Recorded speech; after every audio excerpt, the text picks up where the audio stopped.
வங்காள விரிகுடாவில் மறைந்திருக்கும் வடக்கு சென்டினல் தீவு பூமியின் மிகவும் மர்மமான மற்றும் தனிமைப்படுத்தப்பட்ட இடங்களில் ஒன்றாகும். சென்டினலீஸின் வீடு. ஆயிரக்கணக்கான ஆண்டுகளாக இங்கு வாழ்ந்த பழங்குடி நவீன நாகரிகத்தால் முற்றிலும் தீண்டப்படவில்லை. சென்டினலீஸ்கள் தங்கள் தீவை கடுமையாக பாதுகாக்கிறார்கள், வெளி உலகத்துடனான எந்த தொடர்பையும் நிராகரிக்கிறார்கள். தீவை அணுகும் வெளியாட்கள் அம்புகள் மற்றும் ஈட்டிகளால் சந்திக்கப்படுகிறார்கள். 2006ஆம் ஆண்டில் 2 மீனவர்கள் தீவுக்கு மிக அருகில் மிதந்து கொல்லப்பட்டனர். மீட்பு ஹெலிகாப்டர்கள் கூட அம்புகளால் விரட்டப்பட்டன. 1999களில் இந்திய அரசாங்கம் தொடர்பு கொள்ள முயற்சித்தது, பரிசுகள் மற்றும் உணவுகளை கொண்டு வந்தது.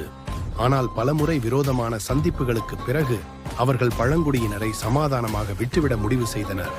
இன்று பழங்குடியினர் மற்றும் வெளியாட்கள் இருவரையும் பாதுகாக்கும் நோக்கில் இந்திய அரசாங்கம் தீவைச் சுற்றி ஒரு கடுமையான விலக்கு மண்டலத்தை அமல்படுத்துகிறது.